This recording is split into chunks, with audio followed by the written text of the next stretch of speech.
Yeah. Well, it means it has a tank there. Adam for. Context, well, I mean, Well, yeah. That's your house. Yeah. We're at an older age. I did when I was way younger. Like way younger.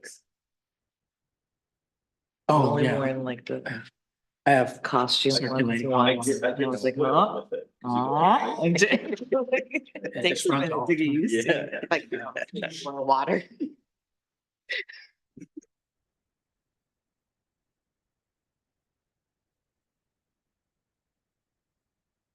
What in the Wrong here on. Oh. Go team.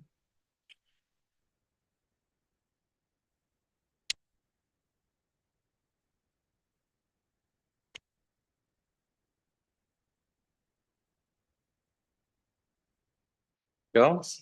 All right, we're gonna call the order our February 27, 2024 council meeting. Good evening, Mayor. Good evening. Would any of the councilors like to read the plan acknowledgement? Oh, okay. I'll go ahead. Or I mean, it's up, go ahead, Monique. Wood Village Land Acknowledgement Statement. The Chinookian peoples, known as the Clackamas and Cascades, are the indigenous people of the land now inhabited by the city of Wood Village and other areas of the Columbia River. The village of Neachakli was located near today's Blue Lake Park. Ancestral life of these people included seasonal round of resource gathering and stewardship from the Wabato fields and fishing areas of the Columbia River to the cedar and huckleberry gatherings of the High Cascades. Introduced disease from early settlers dramatically reduced the number of these people. They signed the Willamette Valley Treaty of 1855 with the United States government and were forcibly removed from the Grand Ronde Indian Reservation. We thank the descendants of these tribes for being the original stewards and protectors of these lands since time immemorial. We also acknowledge the systematic policies of genocide, relocation, and assimilation that still impact many Indigenous and Native American families today. We are honored by the collective work of many Native nations, leaders, and families who are demonstrating resilience, resistance, revitalization, healing, and creativity. We are honored to be guests upon these lands. All right, now we'll stand for the Pledge of Allegiance. I pledge allegiance To the flag of the United States of America, the republic for which it stands, one nation, under God, indivisible, with liberty and justice. All right, now we'll move to citizen comment on non-agenda items. We don't have anything on this end and there's no one here in the audience. Awesome.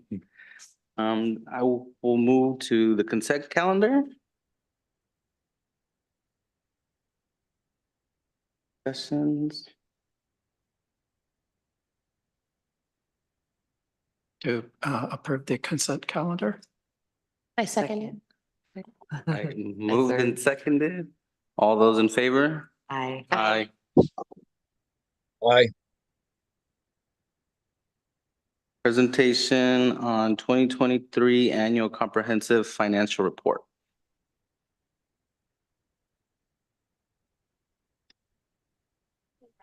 Can everyone hear me okay? Yes. Yes. Thank you. Excellent. Thank you. My name is Tara Camp. I'm a partner with Polly Rogers and Company, and we are the financial statement auditors for the City of Wood Village and the Urban Renewal Agency. So I'm here this evening to present the results of the June 30, 2003 financial statement audits. So what I'll do this evening is go over our governing body letter that we issue along with the audit. That is a very helpful letter because it summarizes everything we're required to communicate with you. So we start off on page 1 of the letter talking about the purpose of the audit. And the purpose of the audit is twofold. We perform the financial statement audit, and that is where we test and assess the financial statements prepared by management in order to determine if they're fairly stated. Secondly, we perform the Oregon Minimum Standards Compliance Audit, and that is required of all governments in Oregon receiving an audit.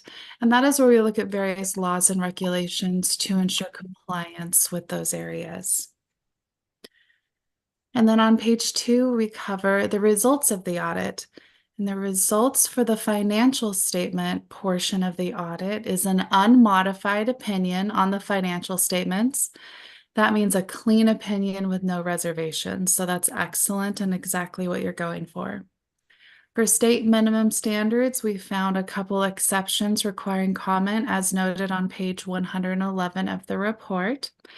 And we did issue a separate management letter dated February 22nd, noting one material weakness regarding just one accounting error. Further down on page 2, we disclosed that we had no difficulties in performing and completing our audit. The City of Wood Village does an excellent job in their finance office and in their financial accounting and provide us everything we need to complete our audit. It is a ton of work. So I want to thank Seth and the finance office staff for all of the work in getting this done. On page 3, we note that we had no disagreements with management about accounting or reporting or auditing matters that came up. And then lastly, on page 4 through 6, we cover future accounting and auditing issues. This is always good to be aware of because there's always new accounting standards coming into effect every year. And it's good to be aware of because it can change the financial reporting, can also require extra work of the finance office staff. So we always communicate those and ensure that the city is ready to implement those when they're applicable. So overall, good results, and I'm happy to take questions if you have any. Mayor, we'll start with you if you have any questions. No, I do not have any questions, and I appreciate the work from our staff, but certainly your review also. So, thank you. Any questions? Questions. Thank you so much to Steph and his team for kind of echoing the mayor on preparing everything and making your job a little easier, I guess.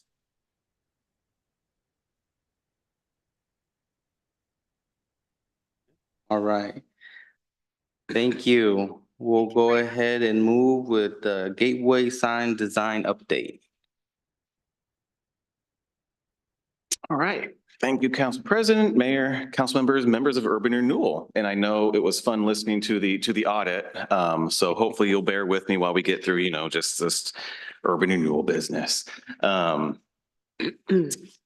Before we get to the gateway sign and the restroom, I want to talk just a little bit about some financials really quick.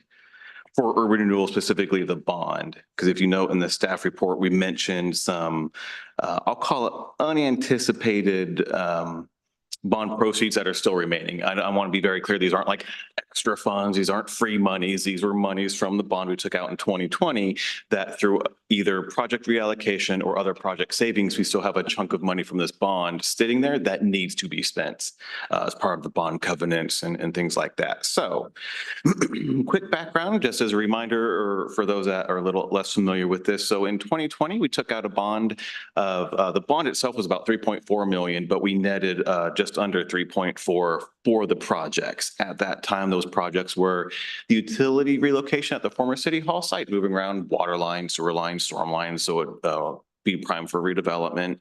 We were going to underground power on Halsey. That fell apart. We did build the fence on Arata Road and then the portions for this building. Part of the bond covenants, 85% of those proceeds had to be spent by May of 23 to avoid arbitrage and other penalties. We did do that. But that's where we're sitting at essentially. So we still have some monies that we need to spend on qualified projects. So here's what we spent. City Hall utility relocation was about 340,000. That was less than we anticipated because we reclassed some of the projects based on bond council suggestion. That could we have included them in this bond because this bond was a public or was a tax exempt bond. There are certain conditions you can use or not use for projects. So it was just safer to keep on the assets that we own versus assets that we didn't end up owning in that project. The outer fence is full in there. City Hall came in. Instead of undergrounding power on Halsey, we actually built the crosswalks on Halsey with that money, but it was still less than the estimate for undergrounding on the Halsey. So there's remnants there. We put all of the new Big Belly cans into urban renewal this year, so that's about 30,000. And then in this year's budget, we had put in 100,000 towards the gateway sign, both design and construction, and then 125 towards the restroom. And we spent 20,000 on design and then 29,000 on restroom design. So we spent just about 3.1 million. That still leaves a chunk of resource that we still need to finish off.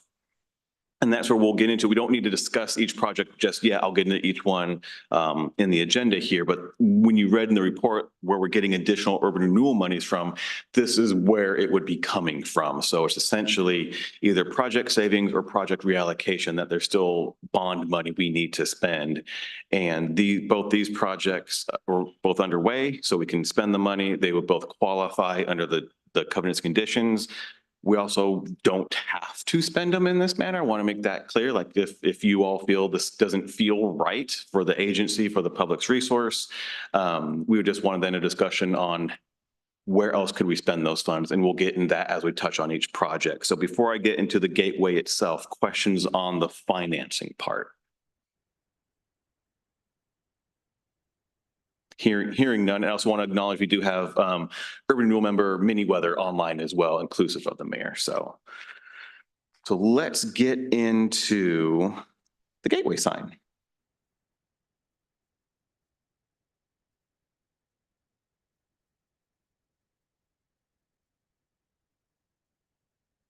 All right, so gateway sign. So we're asking for two things. First is just the overall design of the replacement sign.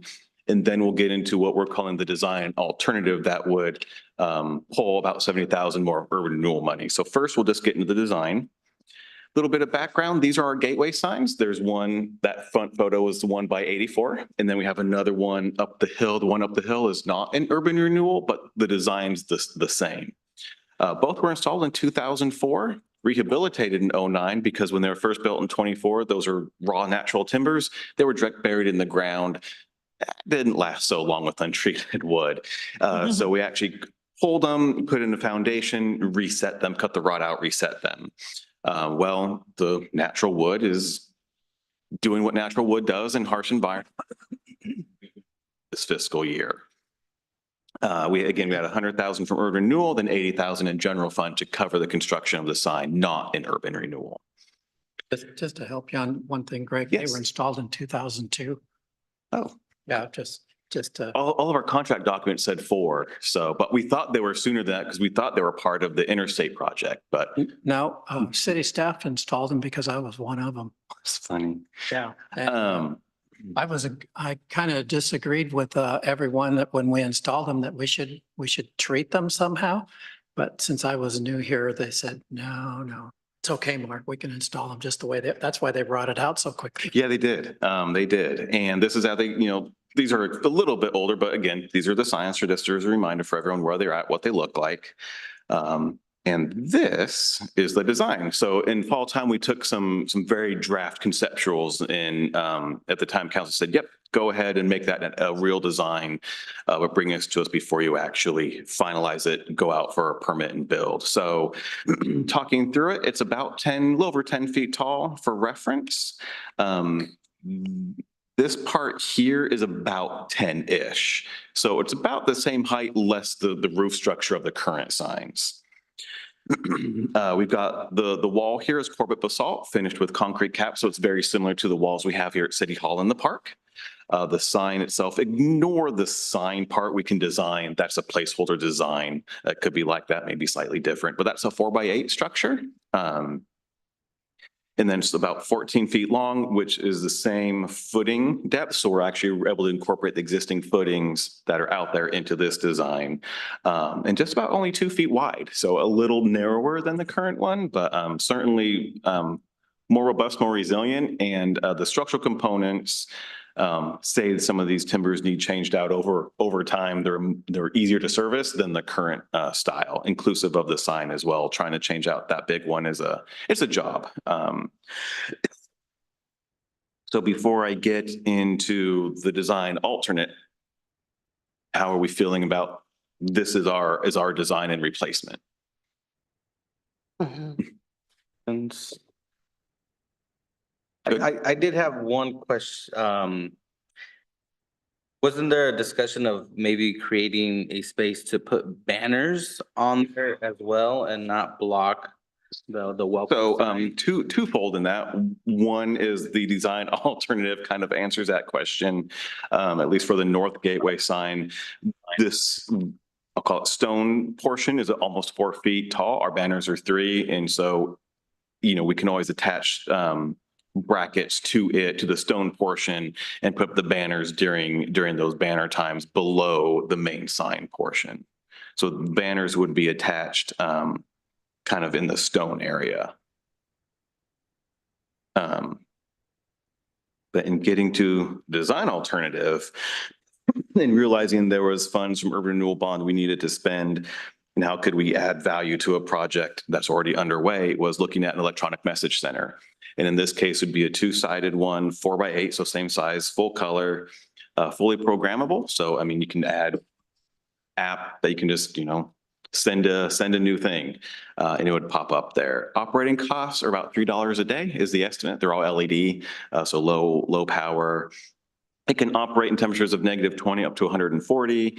It has about an estimated 12 to 15 year lifespan. I think it depends on your use, the intensive use, et cetera, not inclusive of obviously vandalism, vehicle incidents, but in the case of the North one, it's quite elevated for at least vehicle incidents, and it does have a 7-year warranty. So that's very basics about what this is. We had when we had a quote put together, they did this little rendering. It's not fully to scale. Again, this would be the structure slightly larger than it appears. But that's how it would look with an EMC, but how they can look full color, simple text with a nice background, graphics. Again, messaging is customizable to city events, Play East items, say emergency notices, road closure, general messaging. I'm sure the question about, well, what about advertising? While it could be that, then you could run into, we're promoting maybe messages or otherwise that don't support our city values, our city desires. And so I'd probably not look at using the space for advertising. Happy birthday, Stan. Or even happy birthday, Wood Village. I mean, the messaging is endless. So again, the hard cost on that EMC is $50,000. We're still waiting on we got a ballpark estimate to extend power to the islands is about 20-ish, maybe a little bit more. They'd have to bore under 238, but we did get PGE approval for that, and they just have to connect it just back a sidewalk. Some things to think about, because this is clearly a discretionary decision for Urban Renewal Board. Is this the right investment? It's additional 70,000. What else could that go towards? Uplift the community, serve the community. What happens at end of life? Do we replace it? Do we replace it with a static sign? What to do with vandalism? Not just for people maybe wanting to throw a rock at it, because you can get them covered in plexiglass and things, but maybe those binge out of it, for example. Can't really touch on what may or may not happen in regards to vandalism for the sign, but it would be insured to be one of our assets. But really, what does the Urban Renewal Board think of that design alternative? Wouldn't we also be using hotel motel tax to do this? If we can, You mean you could? not just urban The renewal. general, well, the one that's in the south side is all funded out of the general fund. So part of that is hotel motel tax. The 80,000 actually Okay. build it, because we just kind of divvy up those between, like the flower baskets and watering community banners. Part of the events comes from those revenues. So, I mean, Questions, thoughts? Well, I need to do a little audio check with the council here. Is my voice coming through clear? It is now, but it can be a bit spotty. Okay, so Greg, I'll take your advice. I'll take it off the video. Maybe that helps. We were trying to do a little connection repair here, but I'm gonna come off the video. So my comments would be number one, it's a longevity of this sign should double, at least double, maybe triple of the previous design. The second thing is I do, and I like, for me, the design fits with Wood Village. It speaks to Wood Village.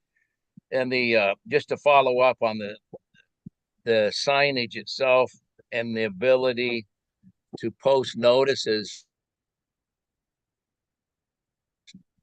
Well, I tell you what, when the next big ice storm, people to see it when they come off the freeway, if they've missed a sign before that.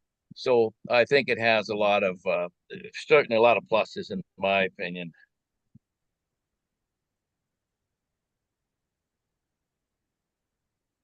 Board Member Manyweather, do you have any thoughts? So I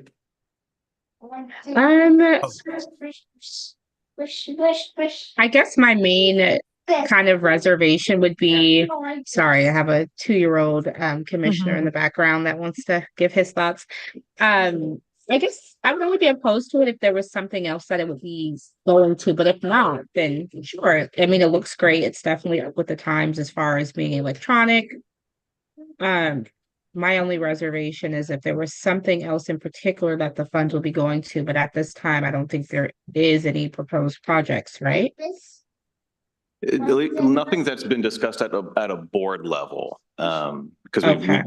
we've got, the restrooms is one of them. And then, the sign overall replacement was kind of the other one to close out the bond proceeds. Not to say that you as a board couldn't say, well, what about X, Y, or Z? And that we could maybe try to see if we can get that done in a relatively timely manner. We just don't have anything, I'll call it, baked at a board level that says, oh, we had talked about this project, but we didn't have any funding. We just have haven't had that conversation. So Okay, it's not well then, necessarily, it's not competing directly with another project. There also doesn't mean there can't be another project.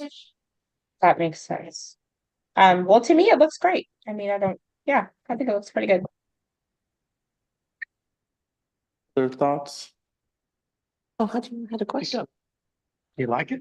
Oh, I'm like, how'd you know I had a question? No, it's not a question. I did actually have a question. With that sign, is that a sign that sign, is it gonna be a distracting sign where it's gonna be flashing, where it could cause some incidents? So I was going to give a smart aleck response, but I'll give the natural proper Okay. based. Okay, I'm just saying that the Smart Alex I see this Memorial Day one and I see it flashing for some reason. So Yeah. this would follow our zoning and development code, and our code does cover electronic message centers where it cannot be video, so it can't be moving things, can't be flashing. They have to be static for at least 8 seconds before message. Mhm. And in that change, it can't be like a faded, like it just has to change. You can't have any of the fades or the other, call it fancy movement. So it's essentially static messages that then change out. So you're not getting the flashes, the movement, the other things that could be very distracting. And then is it possible that we could have like solar panels kind of operating this, or is that not? We actually had our engineering design from that designed the sign itself look into solar for just lighting. It's quite a large solar array just for some basic lights, and an experience of some of our team that's dealt with similar sized solar arrays, those do get vandalized regularly, and they're not cheap. To say 20,000 is nothing to scratch, your head at. It's also, you replace these solar things every so often, you've paid for it over, 10 or 12 years. We could put up a wind wind generator. Think about it. So good idea. That stuff. So we're deciding between the static sign and this, or the static sign's gonna go on top of it? No, it would be if the board says, you know, if this is nice, we'd rather spend 70 somewhere else. Sign that we Yeah. haven't yet designed. We have that placeholder, you know, the Yeah, welcome yeah. to Wood Village. It would be that. And then, you know, messages, banners would go below on the stone.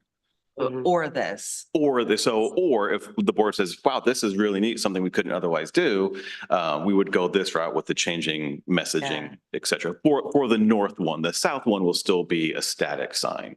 So Greg, the idea of this though is to use urban renewal development funds to keep the urban renewal board going. Is that not correct? I mean, the board is going to keep going. I meant as far as it doing things for our community. Oh, That's why it's there.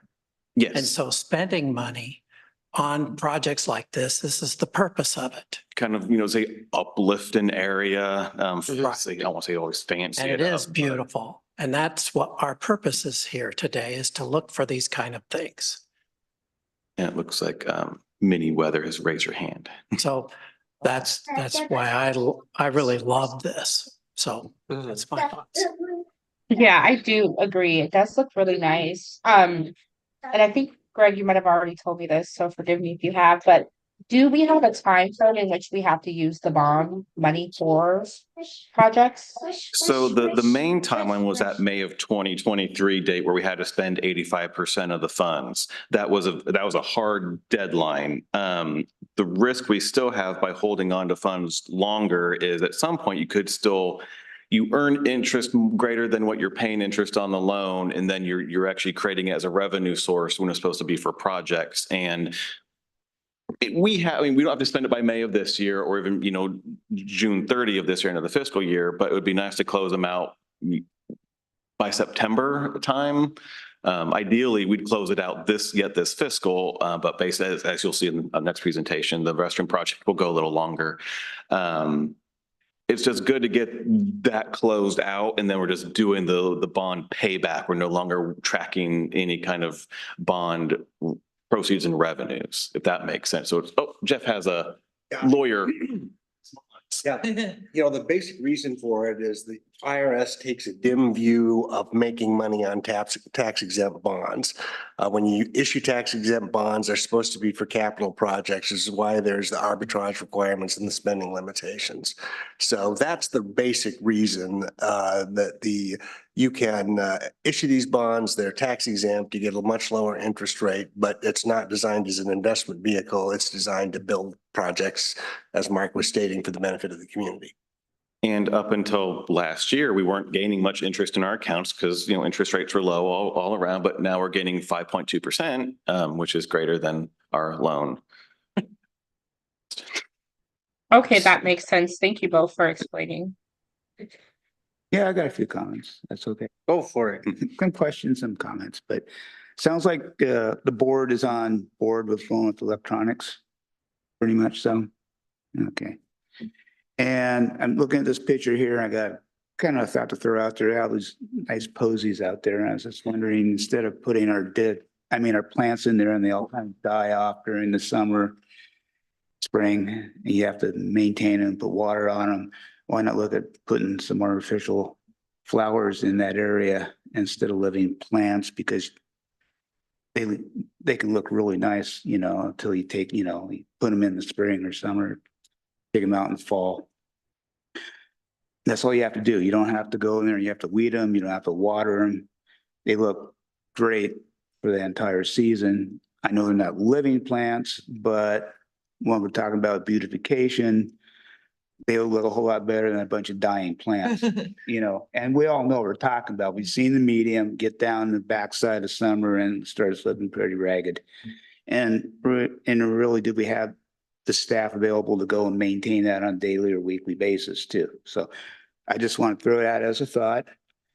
Also, I don't know how much more funding we're going to have available that we need to spend, but what I heard anyway, coming from Multnomah County is that they don't have the desire or the ability to maintain their right of ways. 238th Hill, Wood Village Boulevard and Rata. I would like to throw a thought out there for you guys is to maybe along Rata. I know it's a long stretch. I don't know how much it would cost, but maybe gut those bioswales and redo them. Now you got choices on how you want to redo them. You can gut them out, lay down some tarp and crushed gravel. You can put down, artificial turf. You could put down maybe a slow growing ground cover that's very green. Maybe some of those have flowers that come out, but only grows about yay high, And all you got to do is go around there and maybe once or twice a year for weed whacker just to edge it out.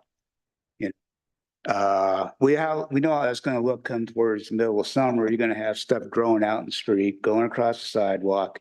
We already know 238th, what that's going to look like. Man, blackberries growing over the wall, everything growing out in the roadway. So I know there's funds that we need to spend, and I just want to throw that out as a thought for the rest of the board. Another thought I had is if we got this money, maybe we can move. Do we have money set aside for the south sign? Yes. Yeah, we have 80,000 for the south one out of the general fund. General fund. Okay. Because I was thinking maybe we could move. No, we can't do that. Never mind. I can't move the URA money over to the south, but there is general fund money going into the north side.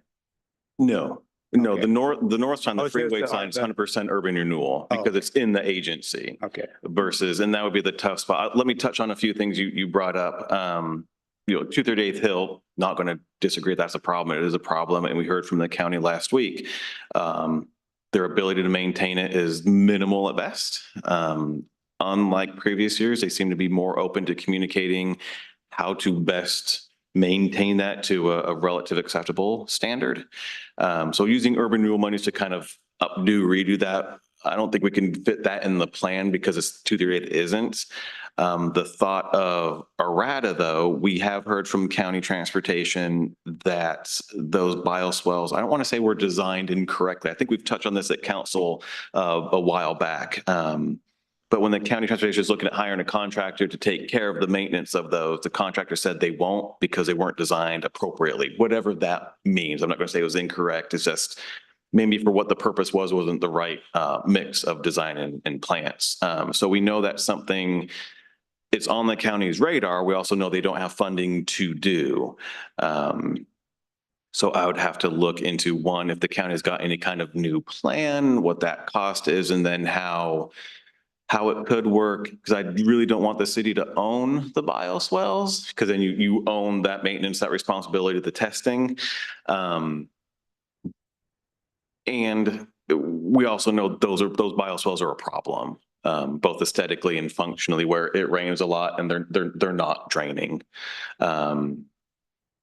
Could that be looked into, resolved within the next 6 to 9 months? Maybe, but we also don't know how the bond covenants would work with it, given that be a county facility still. And then just working with the county and where that fits in their general priority of working with us on a new design. Certainly, I think it's worth investigating as a potential future project, or just what can we do in general. And then we do have in this year's budget, we put in $30,000 to kind of uplift both islands by the freeway. And I think we spent about 5 on the turf. I know that there's some with rock and other accessories, so maybe call it 8,000 we've spent on the islands. It might be worth looking into what's going to finish the North Island, and then what's left to look at some artificial plants. So might be able to do both in terms of an EMC as well as some seasonal artificial decorative plants. But I couldn't speak to the specifics of, is that a $5,000 plant thing? Is that a $12,000 plant thing? Is it a $1,200? I don't know, but agreed. Since we did the turf on that one, we'd have to kind of reset the irrigation to only irrigate the top portion, not the full island. And it is backside of summer, whether you irrigate it or not, the flowers start to bloom out, weeds start to get a little more aggressive. And that's worth investigating as part of our general updo. I'm not sure I answered any questions, but I certainly. Oh, I think so. Yeah, especially when talking about errata and the county owns it. And that's where it gets real sticky because we had issues with the fencing project to deal in the county, the county. Anyway, I'm going to stop there at the county at this point. So we are. I mean, I think that's also, it's worth looking into as a potential future project and working with the county now on what that could look like and then bring that back to you all a few point in the future. Because we'll get to a point where we've paid off the debt service and we have resource available again for projects in urban renewal. Yeah, and just to speak to that, the other part of this is we want the bonds were for capital projects, and a lot of what you're talking about is operations and maintenance. The bioswales and the flowers may qualify, but if we went forward and did that, I would probably recommend not using bond funds to do it. We might be able to finagle it, but it wouldn't be. We took a lot of things out of this that we thought we were going to be able to do that were capital in order to fit under the bond covenants and the tax exempt status. And we have a very good but very cautious bond counsel who I think we'd have to run that by her to see whether plants or bioswale rehabilitation would do. I say plants maybe as part of the larger project. I said maybe. I think the bioswales would be a lot of gray. And as I said, our council is great, also doesn't like the gray. And that's also where when we get out of our repayment and we're getting a pretty healthy annual returns, those are less restricted because essentially there are monies for projects in our plan. So, but one to work on now. So when we get to that point, it's a set ready project for your consideration. And one of the reasons why we're bringing these two add-ons is, trying to think of a new project that's right-sized to only spend, what we have, the $150,000 to $200,000 of savings from other projects. What can we do that's impactful, that's also not too large or too small, and that fits within the covenants that we have? Then becomes to be a lot trickier. There's a lot of good things we could do. It's just finding that right-sized, right attribute project that it was easier if we wanted to spend these funds quickly to do some add-ons to projects that were currently underway, which is why we kind of were recommending those. That was my question. These add-ons to these two projects seems that the gateway sign and the restrooms, would that fulfill the whole bond? Yeah, so basically we would, assuming you say, yes, move forward with the EMC, that'll add an additional 70. Whatever's left of the bond, which we're projecting to be around 290-ish, goes towards the restroom, and that would be first money in. And so we'd use up all whatever remaining proceeds there are first money in. I'll touch on the restroom one, followed by ARPA. Hopefully all goes well. There actually isn't any general fund monies going to the restroom anymore. But we would close out the bond with whatever's left towards the restroom. And obviously with alleviating general funds, then we can start doing some general research. Funds are I don't want to say unrestricted. You can do a lot with general fund. Yeah, if you can pull general funds out and substitute the money you have to spend, it makes a lot. And so we'll touch on that one. That's really it's not really an ad for the restroom. It's just a budget reallocation for the restroom. But before we get there, seems like there's a consensus. There's consensus on the EMC, on the people like the design, move forward with the EMC. We also have some ideas about some other potential projects, whether they're urban renewal or maybe general fund or, I'll call it near long-term future. After that? Sounds good. Perfect. Good. Right.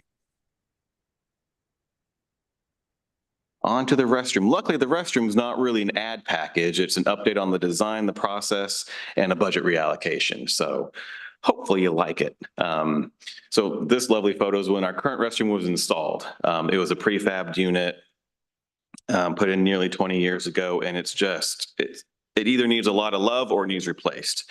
And so the idea was let's replace it because the current facility being, kind of a men's side, women's side, it's a park. There could be, there's children that may have, a mom with a son or a dad with a daughter, elder care, needing assistance. So, said, let's just replace it one that we can better operate, winterize, meets the aesthetics, meets the community's needs. So we had originally 125,000 from urban renewal, 300,000 from ARPA, and 125 from general fund.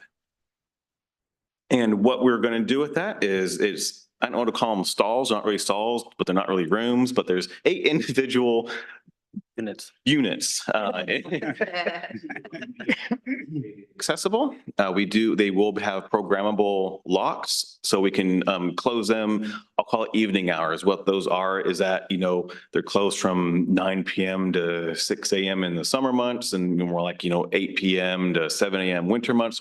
We get to decide when they're closed, and they will lock. It's not unlike City Hall here, where it just locks. Certainly if someone is already in there, they can still get out. But they just, but they won't be able to enter after we say, it's time. It's only their time to be in the park. Unlike the current restroom, where we've had to retrofit a lot of weatherization, winterization, heating, lighting, this is all built in. In addition, because it's 8 units, not just 2 full ones, winter months, we get park guests, we do, especially on nicer days, but it's nowhere near spring, summer, fall months. So we can close down all but 2, have an ADA one and then a non-ADA one open. So applies, we can actually fully winterize those other units. Speaking of lighting, it's actually built-in interior lighting, so it's not trying to retrofit some lighting. And we really told the architects, light it up on the outside, because we've heard that from both from Parks and Council, we need more lighting. So I will get to the lighting package here in a minute. And then it's just it's a nice aesthetic style. It's a simple structure, but we added some decorative elements and some colorization that matches kind of, I'll call it the City Hall Civic Center and Park features. So this was in your packet as a rendering. It doesn't have all the details like the lighting, but it really shows off. This is colored CMU, concrete masonry unit block. So it's concrete block construction, decorative, and then we have some decorative wood details up the top. You got the glass up above, but there is lighting on the inside. In the middle is the utilidor, so you have access to all utilities from a central location. And then we'll get to the elevation actually shows the lighting here in a second. Here's how it lays out. So it's a very close footprint to the existing one. To orient you, up here is where the ball court is. Over here would be the playground, and this is that street access, and then the little picnic table here. So we're retaining ADA access from here. Right now, this is mostly landscape with a little ramp to our utility door. That goes away because utility door is moving. And so we've got it paved through here for full ADA accessibility, and then a very simple landscape because we know people are just going to cut across the curbs to use the restroom. So we don't want to updo something that's going to get trampled or overly walked on a lot. The rest of this, I think they have to repave it, but it remains the same grade, ADA accessible. So that's how it lays out. Just quick little interior view. You see the ADA ones are slightly larger than the standard ones, but sink, toilet, automatic hand dryer, some basic just restroom accessories. Looking at the elevation, this would be, your east and west. And so we've got lighting, 3 lights on each east and west side, as well as same lights on the north and south sides. But we also did on north and south is up here on the eaves, add a spotlight feature. And we're told these have what they say, a 30-foot radius. Where they're supposed to be getting back to it. Yeah, because we asked specifically, like, how bright are these? Because we don't want them so bright they blind our neighbors and things. We also want it to light up the area around the restroom. So that's the last piece we're waiting on that end is the specifics. You see a little cut sheet elevation here where you've got your toilet, your sink, utility corridor. So function. Oh, we retained drinking fountain, and that'll be the drinking fountains on this end over here by the picnic area. And so it seems like the picnic shelter and whatnot. There just wasn't, we thought by the basketball court, but there just wasn't room to keep the accessible pathway and put in the drinking fountain there. Currently, the drinking fountain is on the playground side, but this will be in view of, people up here, if one up here is in use. So that's the questions on the general design and how are we feeling about the design. I don't want to get in a lot of detail on design because it starts to go through design review and the council is the appealing body of design review board. So I don't want to get too far, but the general urban renewal nod of yes, this fits the intent of what we were looking for would be great. Or if you have concerns, obviously bring up concerns and questions. I did have one question on the drinking fountain. Is that going to be the one where you can put your bottle underneath there? and Yes, fill it up? it's actually the same one we have now, but the one we have now that's attached to the restroom, we had a retrofit to work with that plumbing and Okay.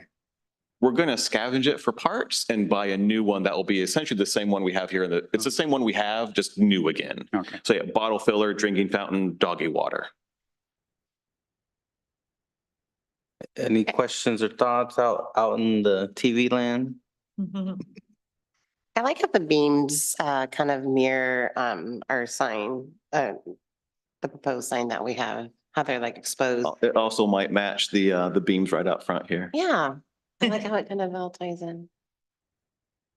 Just, I guess, food for thought. Have we thought of including like a camera on the restroom just as a security feature?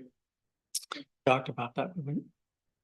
Cameras, well, So not so far-ish for the restroom per se. We will bring to a future council meeting an update on, I'll call it our utility security update, which will include some cameras. What we learned, cameras to buy are cheap, cameras to maintain are not. And so it might be one of those things where we look at what's the vandalism rate, kind of around, and is that a worthwhile investment? Because we've also seen it here where we've had incidents on our building where it catches the person doing the thing. It's just not good enough to really identify the person or whatnot. You just say this person did a bad thing, but it's a person in a hoodie or a person in a jacket. And we certainly don't want them in the restroom. No. It's like- Is the glass? Sorry. Up top, I believe it's some kind of shatter resistant privacy glass. Okay. It's a fairly common one on restrooms you see above the doors in public spaces. Not saying it couldn't be damaged or broken, but I believe it's one of those high impact resilient polymers. We were very clear with the architects, this needs to be vandal resistant. So the whole inside's concrete as well. So I mean, we've had vandalism incidents, it's mostly been inside the structure, whether it's, I'll disclaim this in a friendly way, smearing things, lighting small fires. Again, this is steel. May have to repaint it, hose it down, but that's kind of what we were looking for. There's drains in each of them. Yes, and that's what we were really specific on. Oh, they don't really, so the little circle right there, so everything's graded to flow towards the drain. So the idea is every day you kind of wand it down with a cleaner, hose off the cleaner, squeegee the floor, walk away. Make it really easy to keep fresh and clean. I love it. So good, no issues on design, features. Good, let's talk financials. So again, we already touched on it. The idea is basically use the rest of the bond proceeds to fund this project where bond proceeds are first dollars in, followed by ARPA. There shouldn't then be a need for any general fund resource at that point. The design came in just under $29,000. And with that design came a construction estimate of $437,000 that was put together by a construction firm that does this work. So right now, if we get it for that cost, maybe add 10%, we're about $500,000. So under the budget. And again, it would be bond is first in ARPA, and then there shouldn't be a need for any general fund, which would go towards ending fund balance, which then, gets reallocated to some future time during the budget process. The plan is, now that we know we can move forward with the project as designed, we'll get the design in permitting, we'll get it out for design review and then bidding. The architect said you really want about 4 to 6 week bid window. So contractors have time to get information from subs, respond, et cetera.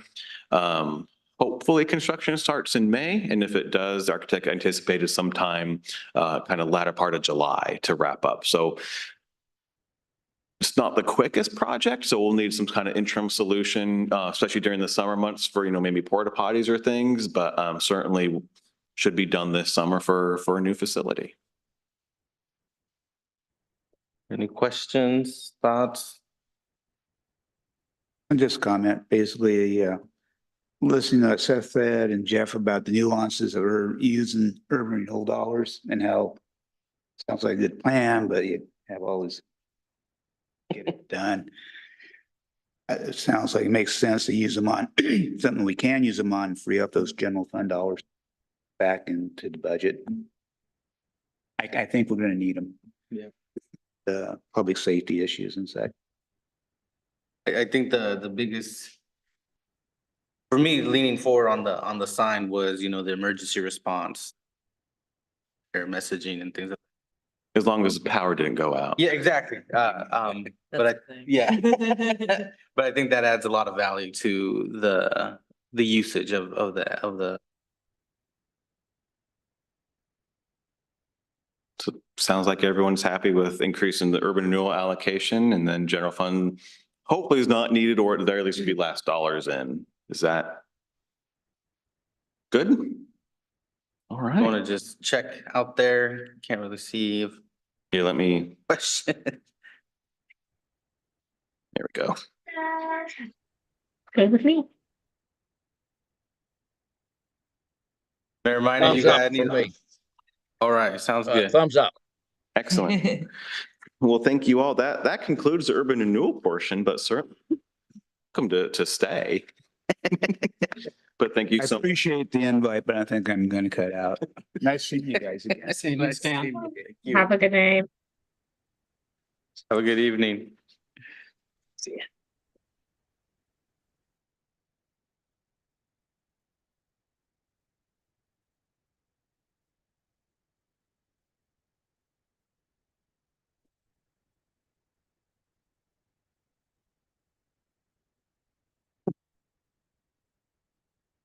Mr. President, councilors. I will start my presentation on the next item on your agenda, which is the investment policy. So included in your packet was a staff report that talked about some of the reasons for the investment policy and included a sample investment policy. So why are we talking about this now? There's a lot of reasons, one of which is we are discussing whether or not to try and lock in some of our returns as a future resource for a long period of time.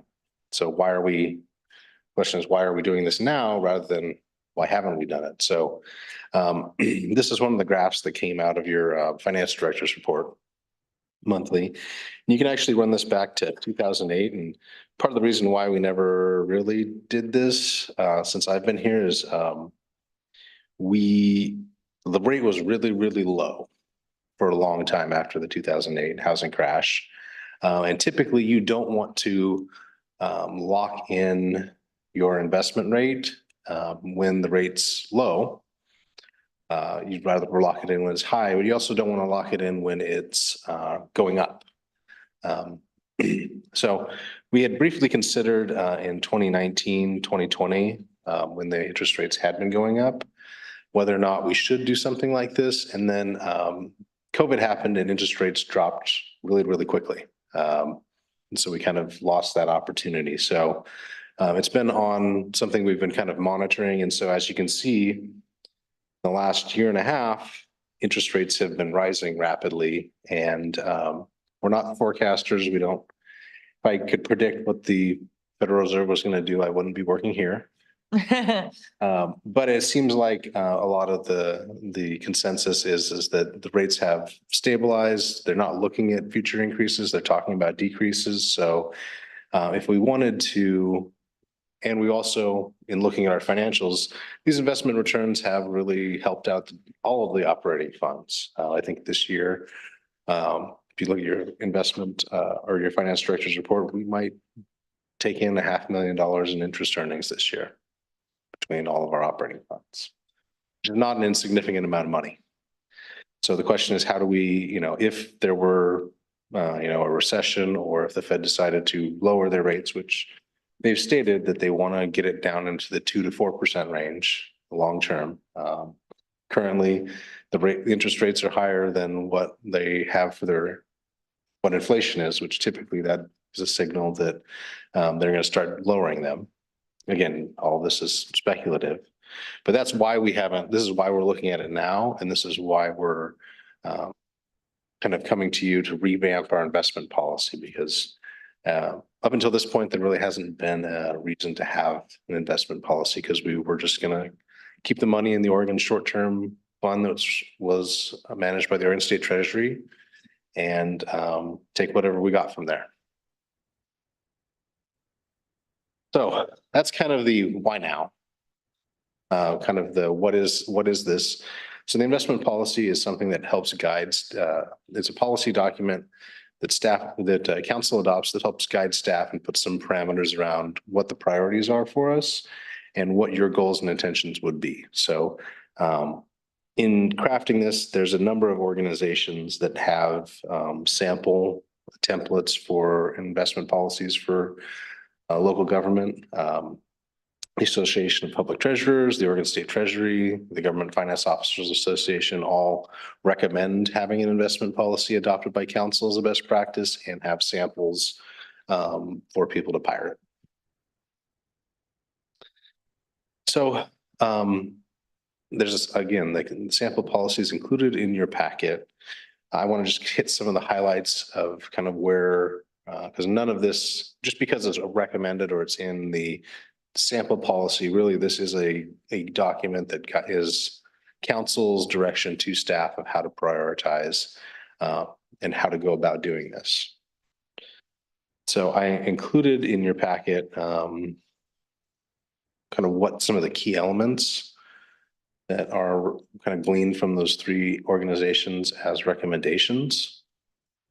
I'm not going to read through all of those, but in general, what we are hoping to do is first of all, is preserve the capital. We don't want to invest some of the public's money into anything that's speculative or that might reduce the actual principal.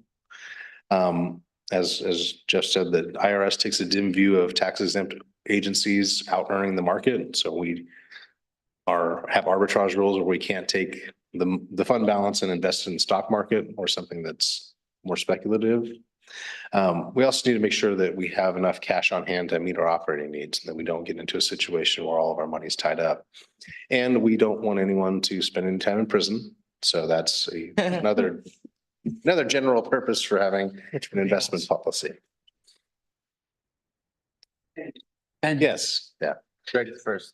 So some areas kind of for keep discussion. pointing finger at us because we would authorize it. Yeah.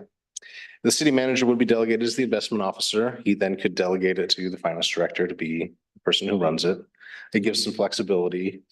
There's some guidelines for what we're not trying to beat the market or create a mini Wall Street in Wood Village for public funds. So the standard we would be doing is what a prudent person would do. And then also incorporate some ethical standards of making sure that there's no, we comply with what is generally accepted by the state and feds as ethical conduct for finance officers and treasurers. It also establishes criteria for a third party. We don't currently plan on hiring an investment advisor or a broker, but we wanted to write the policy with enough flexibility that if some point in the future we wanted to do that, we wouldn't have to revise the policy to do it. So this just sets forward some criteria for if you're going to go and hire someone, here's what they need to look for. And it references a number of standards, certifications that are commonly required through the industry, and things that are generally just common sense of doing checks and balances to make sure that you're not hiring some schmoozer they'll take your money. It also kind of talks about approved and unallowed financial instruments, talks about what we can control. So while we can't go out and do a bunch of trading. What we can do is we can have internal controls and procedures in place to make sure that the public's money is being well taken care of and that we're tracking it. We have appropriate separation of duties. Roles are clearly designated. Everyone knows what they should be doing. And finally, some reporting requirements. We put in, some people do quarterly reports, some people do annual reports. What we would do is we would include it in your monthly reports in the breakdown of what's invested in the LGIP, Riverview Bank, and whatever instrument we would potentially do in an annual report given to council with some benchmarking, just to kind of see how we're doing. One thing I wanted to highlight was this is a table that's not required, but something we pulled from a couple different cities. What this really does is it just says, what are you, put some bookends about what you can be investing in. So obviously we have been investing in the Oregon Short-Term Fund, which is also called the Local Government Investment Pool, or the LGIP. And how much you can contribute there is regulated by Oregon revised statutes. And then US Treasury obligations, those are actual Treasury bonds that have different maturity dates. Those are essentially, nothing is risk-free. Those are one of the lowest risk types of investments. US agency obligations, there's a maximum. Those are things like Fannie Mae, Freddie Mac, mortgage-backed obligations. And then, to be honest, we don't plan on doing anything on this list other than the LGIP and US Treasuries, but that's our plan now. Things could put some bookends of don't get too wild with what putting your money into. So these are all just kind of, again, I pulled this specific set from the city of Corvallis, who has a finance director who's been doing this for 35 years and keeps pretty abreast of what is generally prudent. So these can be altered with any council discussion. The other thing it talks about is we don't want to tie up the money for too long. So no securities longer than 5 years, because that's kind of outside of our planning window. We don't want to get all of our money committed. And then overall, we shouldn't have a average yield to maturity of more than 3 years. I mean, a lot of this cash is stuff that we're wanting to be putting back into projects, moving in. It's not something we want to tie up for a long time. So that's, again, generally a best practice that's recommended is don't go out and buy a bunch of 5-year securities if you're going to need the money, and then you're going to have to borrow at higher rates than what you could have gotten, what you're actually earning. And so kind of what this would look like if we did bring, so we would bring something back to council as after the discussion is kind of what we're looking at doing is trying to lock in some interest rates. And this is, we'll be looking at just US Treasury rates of, we'd be looking at kind of what the cash flows are that we need and then what rates we can invest in. So the red is the 6-month US Treasury rate. The purple is the 1 year. The black is the 2 year, 3 year, 5 year. And really it's just figuring out when we need the money and can we lock in these interest rates now and be able to essentially bank on that money versus, you know, if the short term last time during COVID, the short term rate dropped 3.5% in like 4 months. It went pretty quick. And when you look at this historically, it usually takes a long time for the rate to creep up. It does not take a long time for the rate to go back down. It's there's a pattern when you look at it of a slow climb up and then a very sharp decline. So this is what the type of thing that we would be doing. It's not even that we want to diversify into different instruments. It's more of diversifying kind of based on the time frame we think we're going to need the money and being able to lock in those rates at what they currently are so that we can use that to fund operations.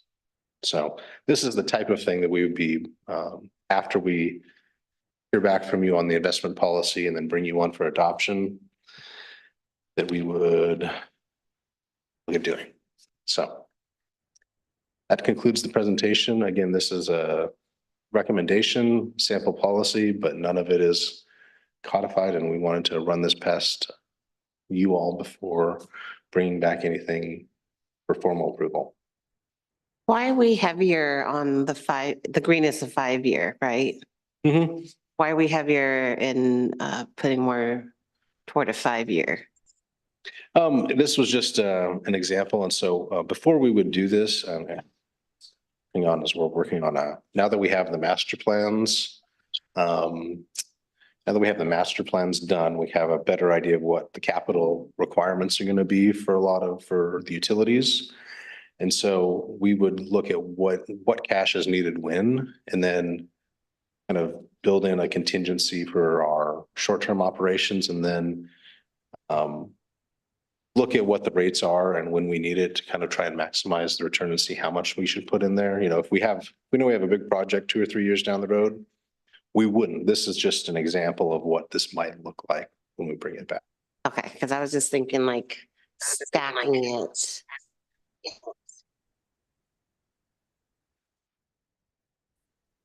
Yeah. Oh, got you. Okay, I'm so sorry.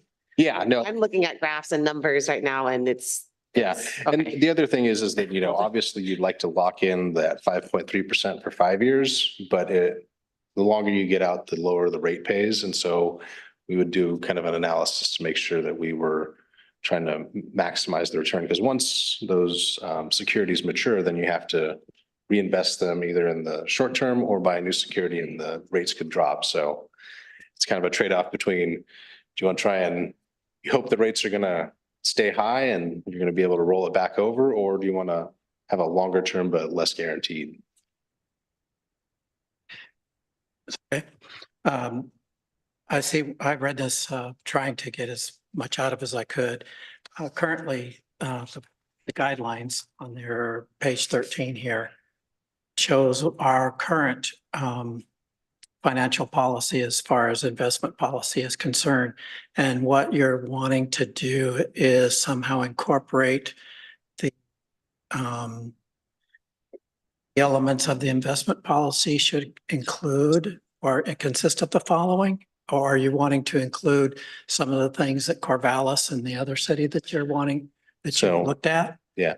So currently we don't have a council adopted investment policy. So this would be, this would be brand new. Yeah. I'm sorry to make that clear, but yeah, this would be a brand new subdivision or. Yeah. A new layer of council policy, council adopted standards, this one prudent to investments, because right now essentially it is just LGIP. Yeah. Which, I mean, it's fine. I mean, it's very secure. Our money is there. It doesn't always have the best return, and it fluctuates wildly. When we went back several years ago and actually bought that one bond, that was taken to council at that time as kind of here's an opportunity, but it wasn't part of a larger, I'll call it strategy, because again, for so long, it wasn't worth, staff's time would cost more. And, you know, the bond issue, you know, the buying, all the other stuff, you would lose money trying to do some of these other instruments because the rate was just so low. Right. And at the time, we didn't have time to do that kind of stuff. Now I see that you do. Yeah. And so in the past, whenever this came up, because we bought a bond in 2015, I think we bought one in like 2009. Those just came to council as kind of one-offs of, here's what we'd like to do. We'd like to go out for an RFP and do this. What do you think? Right. So this puts a little bit more of a skeleton together so that it gives you guys control over the policy and kind of putting some bookends on it. And then staff can respond and to that and kind of be able to do that without taking everything as just a one-off to council for approving all of our bonds. Yeah, prior to this date, we had a finance director. I can't remember his name right off the top of my head, but he was really into this kind of stuff. And anyway, it kind of fell off. So, and I get that.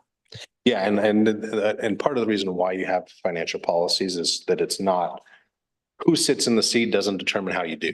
Like that you have, you know, guidance for budget, you have guidance for purchasing. And so it doesn't depend on the strength or weakness of an individual finance director or staff. This gives guidelines to whoever is sitting here or there or. This was prior to 2008. And then that's when everybody had to start drawing back and doing what we had to do to conserve.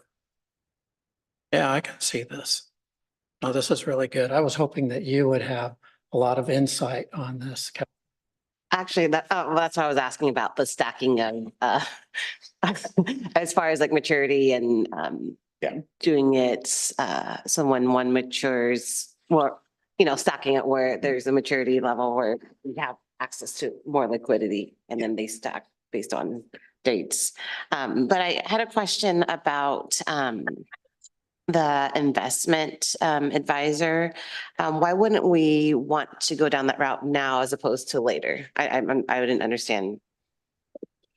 So the policy is the criteria we would use if we were to go out for an investment advisor or a broker, or if we're doing one of the bank placements, what we would look for in a financial institution. So we're currently not at the point of going out for it. And it's something that we're hoping to bring back to council within the next month or two. And then I don't have a strong opinion one way or the other. I don't know that we will necessarily need a broker, but this gives us more flexibility with it while also ensuring that it's not just who I think is the best. There's actually you guys know what our criteria are ahead of time so that my brother doesn't do finance. He works in schools. That's always a question whenever you see any kind of fraud thing come up. It's like, oh, somebody's brother or uncle had a business, and that's. It's kind of one of those things, we don't know if we will need one. It's also one of those that might as well bake it in. So if it's decided like based on the mix of investment needs that make sense to do it, you've already set the guidelines and establishments to select that. So it's just part of the overall umbrella. Super happy you brought this. Very good. Can I ask a couple of questions here, please? First, I support having this policy. And I in fact, frankly, didn't know we didn't have a policy, but I certainly support having a investment policy for the reasons stated, and that is that you have a policy and it's not a personal ideas that your current business manager or chief financial officer might have. Question about Seth, on the yearly budget audit, would that also include the audit on elements of an investment policy? Are you talking about the work that Polly Rogers does, or the annual report that would come to council as part of the investment policy? No, the Polly Rogers, the annual Polly Rogers, do they also look at these when they do their annual report?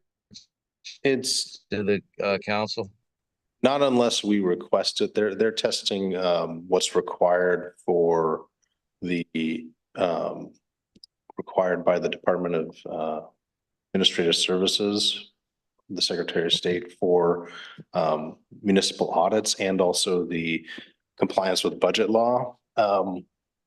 They don't necessarily weigh in on whether or not there's a lot of, especially smaller governments, that don't have financial policies, and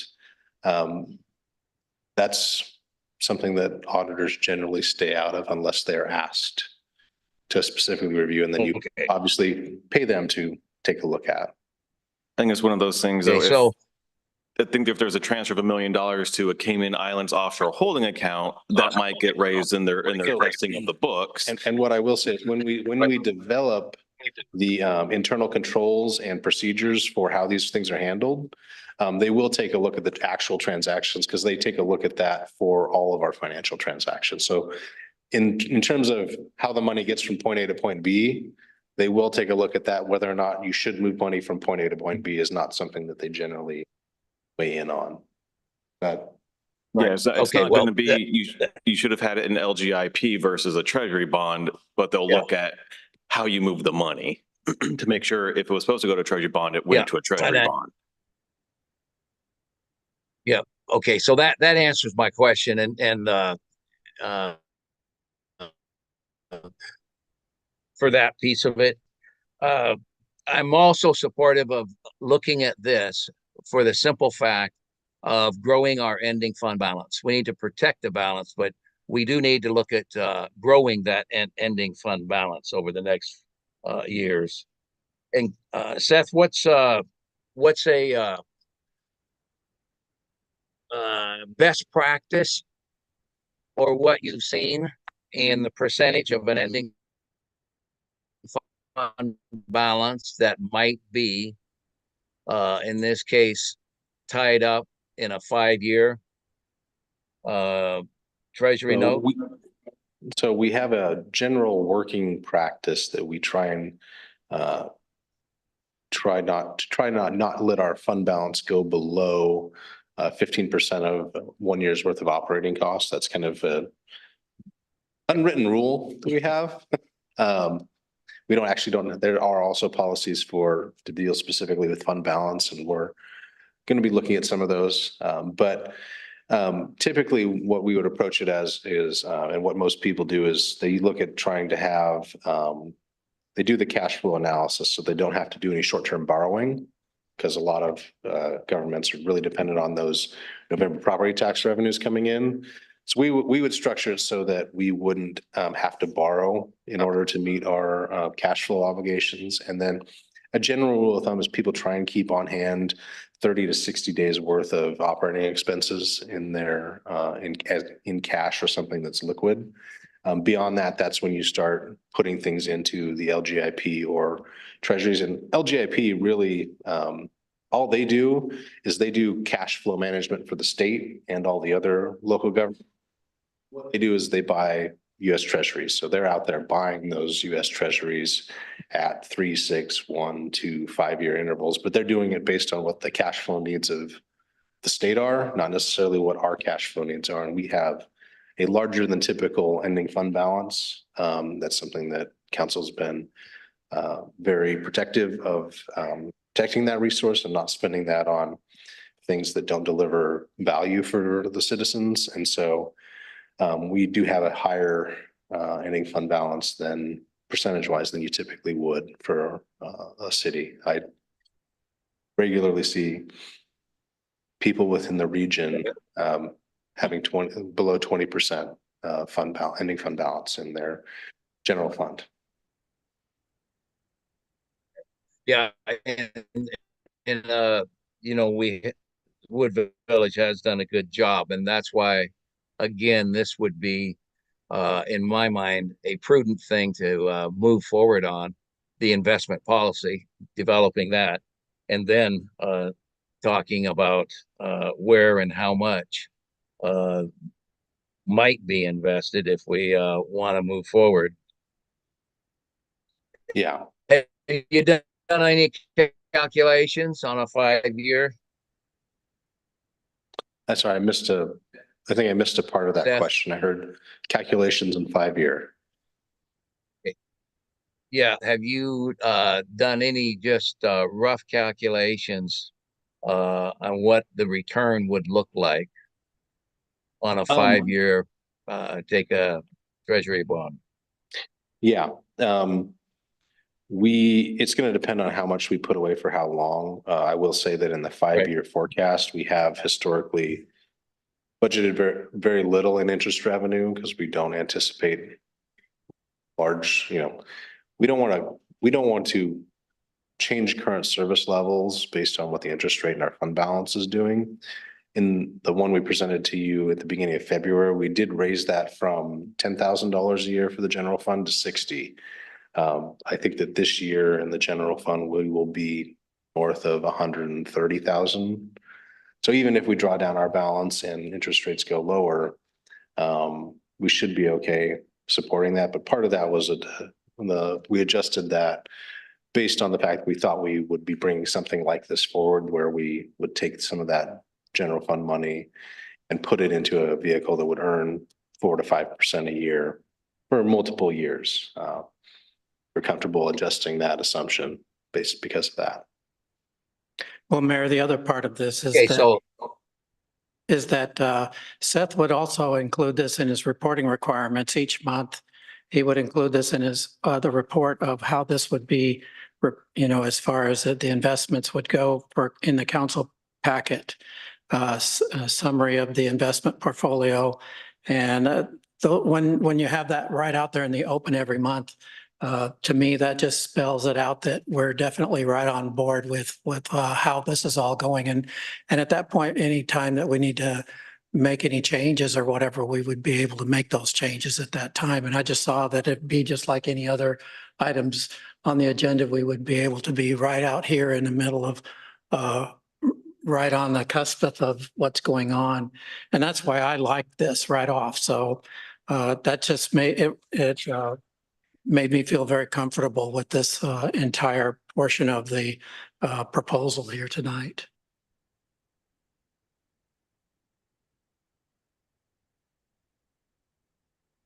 And My, again, I would, again, I support the policy like this, and the approach we're taking to it.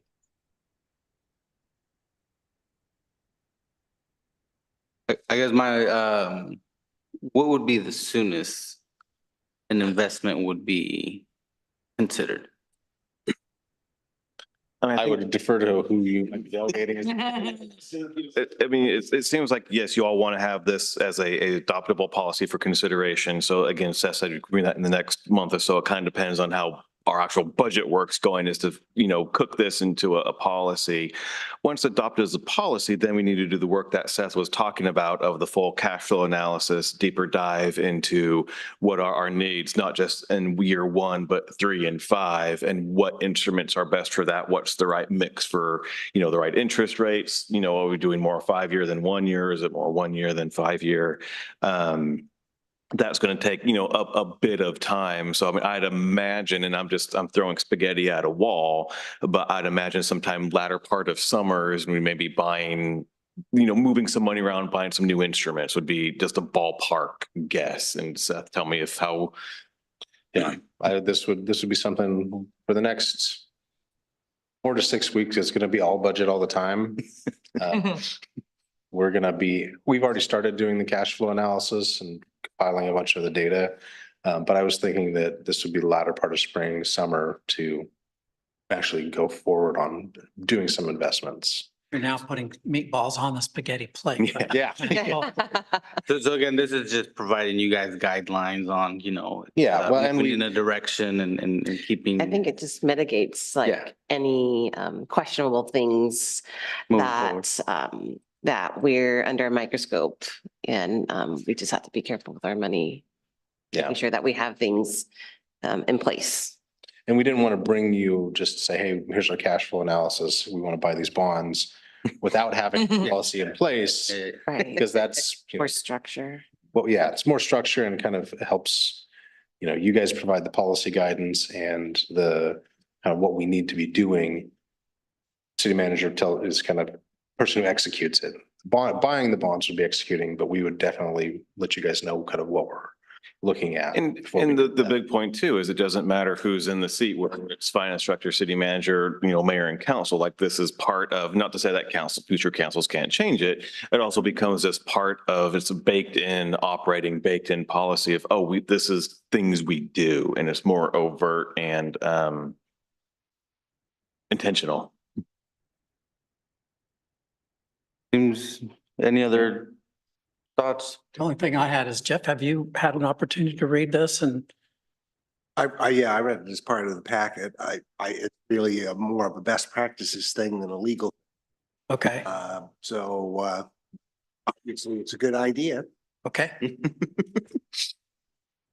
Looks. All right, that gives me the feedback. So what we'll do is we'll try and put together, if you guys have any specific feedback on what was presented, otherwise we'll probably we'll pretty up the sample policy, put our logo on it and make sure that we have the numbers and verbiage right, and then bring it back for formal adoption.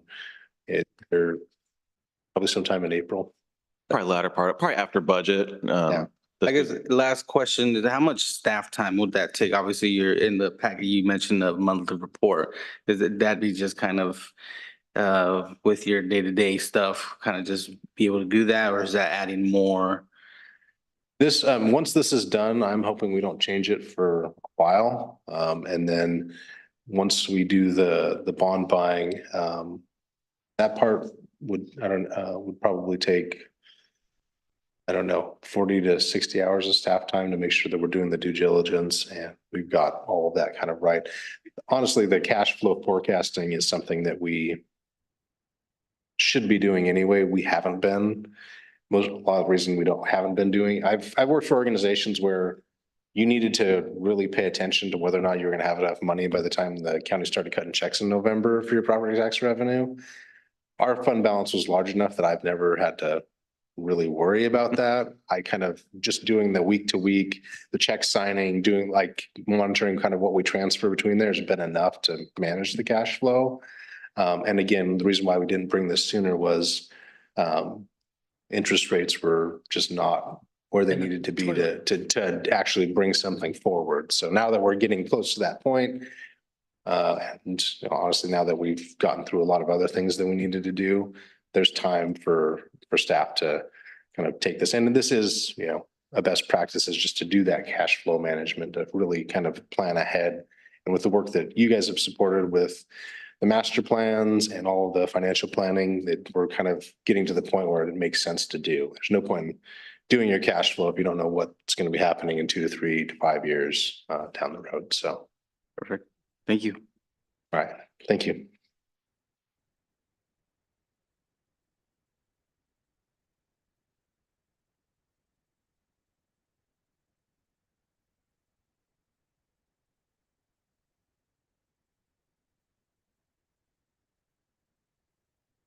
All right. All right. Public Works with Greg, because John is gone. And that's, the big part of the update. You have the report in your packet there with, the standard stuff that we do monthly. The big piece to share, as we touched on it a little bit at the retreat, is some reorganization that this has provided to us, looking at both the internal advancement opportunities, succession planning, and then what the organizational needs are. I'll call it finished phase 1 of 3, and that will be, Erica is Public Works Operations Manager. And so she's really going to be front of house, managing, all of our utilities, more of a face here at these meetings. So next month, she'll be presenting in front of the council. Becky, though, she's going to be Public Works Projects Manager. I had a longer title that was really, I thought, fancy, but she threw things at me. Good for you. And so Becky, if you think about, front of house, back of house, Becky's back of house, making sure all of our projects are moving along and all the dots are connected. Erica's definitely field operations, public facing, customer interaction, council interaction. So that's how we split that up, thinking, some longer term where we want people and what the opportunities will be in a few years, and letting people grow in a position. You may notice we have Caroline online. She's kind of phase 2 of all of this and is going to be elevated to a management analyst position. So kind of some stuff Becky was doing, focused still on community outreach engagement, but kind of also at a higher level.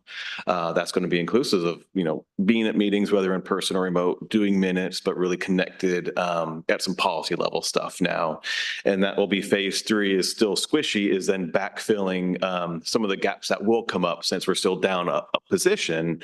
Even though we've filled some of it, there's going to be stuff that's going to fit into a bucket that then we'll go out and recruit for at a future time as we look at other positions where they may want to elevate, again, where we could use some succession planning, some additional redundancies that we've already kind of been working on. This provides an opportunity to kind of move that further. So we're really happy with how this is structured and the willingness of the team to try new things and see how the sausage is made. Because we're doing it real time. This isn't like we're in a back room with spreadsheets and whiteboards. We're talking it out. And so it's been really good, and it's a great team that we're advancing forward.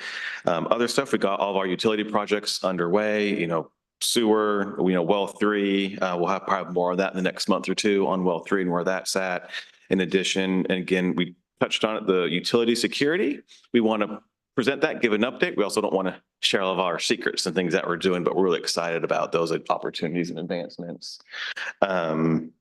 That's really it on Public Works. Again, everything's in the report. Happy to answer any questions. Questions? Comments? Great. I'll turn it back to Seth as part of the Greg and Seth show tonight. Council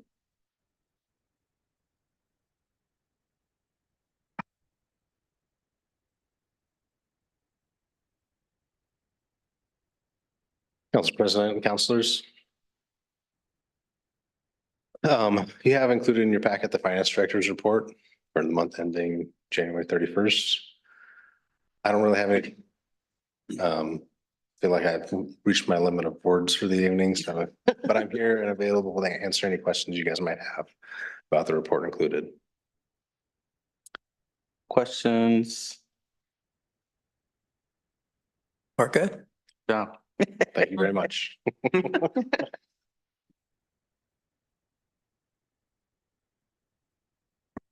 And I'm back. Unlike Seth, I have one of them strings. You just keep pulling, I'll just keep yakking away. So not a lot to report for my manager's report. We went over the annual performance plan a lot at the retreat earlier in the month. So nothing new on that other than to tell you we plan to bring the new draft at your next meeting. So that'll be inclusive of all that kind of the comments for engagement and activities along with specific projects and action. So look for that in your next meeting.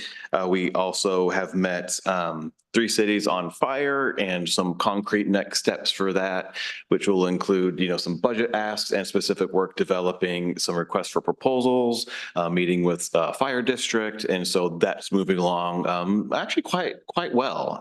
All 3 cities are maybe in a different place, but we're all going in the same direction. So that's really good. And we're really supporting nothing against Fairview. They've gone through some transitions, but we're trying to help support them get up to speed with their interim manager, relatively new mayor, with documents that we've built, we've produced, and get him up to speed on that so they can, catch back up. And it sounds like that's going relatively well. So They also have a new public works director that's going to take a long time to get up to speed. well, yeah, that part of it, we don't so much care about. If we could sabotage that, we won't. That's all I have. Questions I may entertain? That wraps it up for me. Guess that's any council report or Jeff? I have nothing, Mr. Council President. Mayor, any last comments? None here. It looks like there is a No Ivory Day on March 9th, Saturday, March 9th, here at 10 a.m. If you guys are able to be here. Yeah, so the focus will be on the Hawthorne area. It's in partnership with Solve, trying to do a test run for a bigger Solve event in April. So yeah, just trying to remove ivy in the back part of Hawthorne where it's been choking out some of the trees there. So should be a nice little activity. Did anybody go to the polar plunge? No, I worked. You worked? I volunteered you. I know you did. Plunge. To plunge. No, I don't. I signed up for the team, but then I wasn't able to actually attend, but I thought about it very strongly. I did sign up and provide my donation. I have put it on my calendar, but my wife said, no, you're not going to do that. All right, with nothing further, we'll conclude the meeting. Yeah. Oh, my wife said, Yeah. Pardon me, Yeah, I can imagine like it's this. I did it in Iceland Yeah. in the wintertime. Thank you, Mayor. Thank you. Good night.